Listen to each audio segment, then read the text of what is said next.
Knock, knock. Hey, Hamster, have you seen my keys?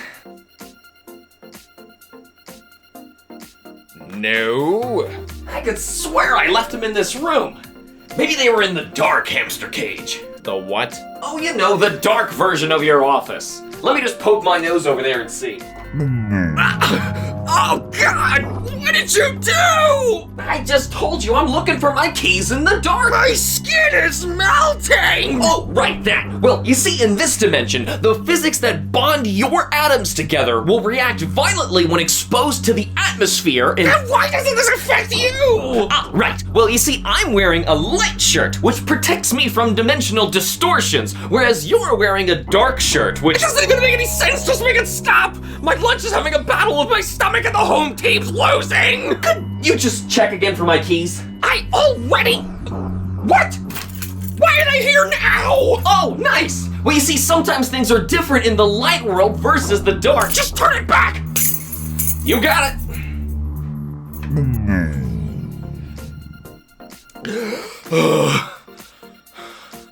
Oh, right, the keys were invisible in the light world. I guess I'll just have to flip back over for my errands and... No! Metroid Prime 2. This is one of those sequels where the target audience is specifically those fans who have mastered the original and are eager for a bigger and more challenging gameplay experience in the style of the Japanese Super Mario Bros. 2. Challenge is an understatement. Because of this game's design choices, I kept falling out of my early playthroughs. Eventually, I did suck it up and beat it, of course, and even did a brutal randomized livestream playthrough, which you should totally go watch if you enjoy watching my suffering shameless plug. This game is just like Metroid Prime, but with jumper cables clamped to your nipples. Samus would never do that to my nipples. She owns your nipples now. I'll have you know, Samus and my nipples have a very good relationship. Stop saying nipples. You're gonna summon horny Beetlejuice or something. Metroid Prime, but... Yeah, that's a big sweaty butt. But with far more challenging mechanics, enemies, and map designs. Let's start with the beams. You have your traditional power beam from before alongside your growing arsenal of missiles. However, your 3 new beams all consume ammo. Beam ammunition? Aside from that making zero practical sense, it begins to subvert the inherent concept of beams in Metroid in the first place. It just becomes yet another resource to manage in order to defeat certain enemies and even open doors. Agreed, it's more of a hassle than a fun upgrade, especially when you need to hunt down beam expansions as well to get the most out of each new beam. There's the dark beam and the light beams firing their respective ammo, and the annihilator beam consuming one of each type to fire. Charging your shot results in consuming 5 ammo at a time, and you can once again find charged missile upgrades for each beam type. To prevent players from getting soft-locked, you can still fire these beams even without ammo. However, you'll need to fully charge up each shot for a normal blast. You'll need those beams to open various locks, doors, and portals in and out of the dark world. And here's where the game really starts getting mean. The entire planet of Ether has a light and a dark map overlaid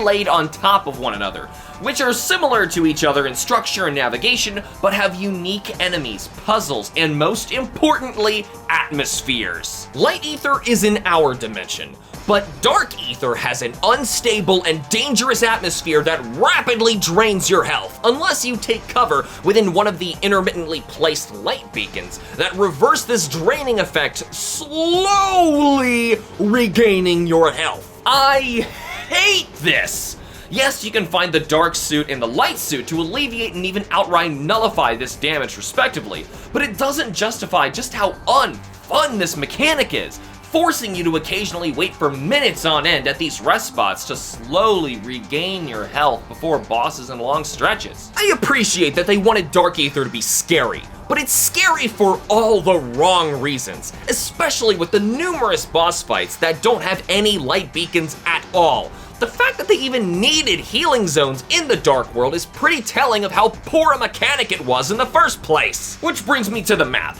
Last time I applauded the 3D multi-layer map, but this time the magic is totally lost. each area feels so samey and all weirdly link up to each other in easily forgettable ways that I end up spending a tremendous amount of this game just going in circles. On top of the fact that there's a Dark World iteration of every environment, that certainly didn't help. And as for new upgrades, you have the multi-targeting Seeker missile launcher. God, that finicky situational waste of missiles only works when it feels like it. Then there's the Echo Visor. Speaking of dumb situational finicky upgrades, the Dark Visor, forcing you to backtrack across the entirety of Ether to random nondescript locations for this game's equivalent of Prime 1's Artifact Hunt, aka the only unfun part about the first game dedicated to an entire upgrade! Instead of the gravity suit, we have the gravity boost, which acts like an underwater jetpack. Okay, I get they didn't want us to have the same suits as last time, but awkwardly giving us a gravity suit power-up, even more awkwardly inheriting its naming convention for absolutely no reason, just makes this upgrade feel a little underwhelming. But check this out. They added the screw attack as an awful third-person 5 jump sequence in a straight line, gaining no altitude. So instead we got annoying wall jump hurdles to impede our progress? It sounds like you didn't like this game. No, it's really cool. I just kinda hate it.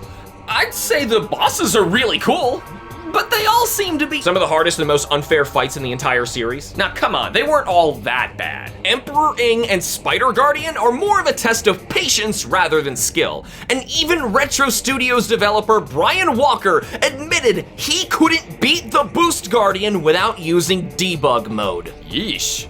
Well, the enemies still are really creative. I like the res bit that can literally attack your vision, forcing Samus to hard reset her visors to regain sight. I mean, come on, that's cool. It is really cool. I just kinda hate it. That about sums up the entire game. This game looks identical to Prime 1, which is great because Prime 1 is the best the GameCube could even offer. However, the map design and environmental theming aren't nearly as stellar. Ooh, I get it. Space references. Cool your jets, Voyager. Space! You're a lunatic. Derived from the Latin word luna meaning moon and more historically recent English words like fanatic meaning crazy to identify people supposedly driven to epilepsy and madness by the light of the moon because they were crazy about space! Houston, you have a problem. Samus is contracted to planet Ether to investigate the sudden loss of contact with the Galactic Federation Squadron. Yeah, they're all dead. Well, at least we can finally uncover some logs and lore entries for Galactic Federation troops. Yay!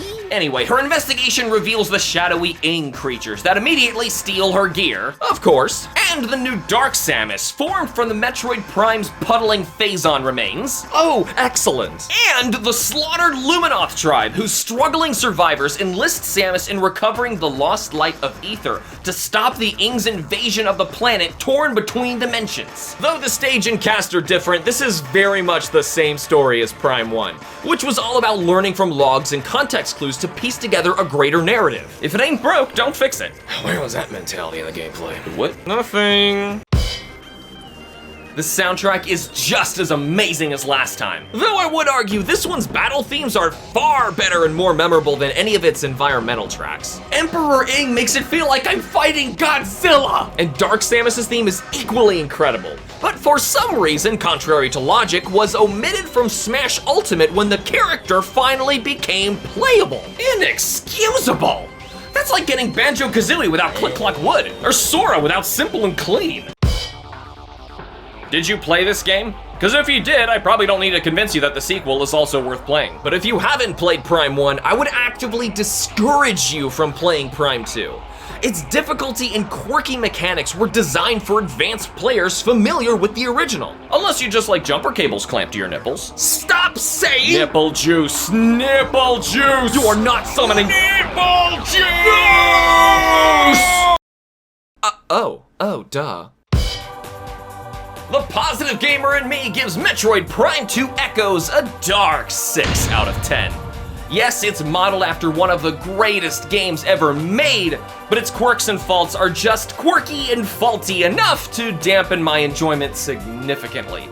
All things considered, it's still pretty good. The critical gamer in me sees the light in Metroid Prime 2 Echoes with a brighter 8 out of 10. The actual design here isn't inherently poor. If anything, it's actually very well done. but what I think holds the game back from reaching the heights of its predecessor are its frustrations that come alongside its avant-garde alterations in technique. But what do you think? Tell us how your positive and critical sides rate Metroid Prime 2 Echoes in the comments below. He might not think it's very fun, but if your critical side can't appreciate when a game is better than you personally give it credit, then you're just playing with yourself. Special thanks to Minya from Patreon for requesting this episode, the last in this marathon of requests. Whew, I have a new idea for the next mini marathon, so stay tuned for more news on what's to come. And thanks for watching. Remember to like and subscribe for more, and use the links in the description to nominate your own episode. And thank you to all of our Patreon members: Atomic Thomas, Cameron, Arrow, Rowan, Shiam, Minya, Sid, Squat Fam, and Crystal. And Erica, I can read.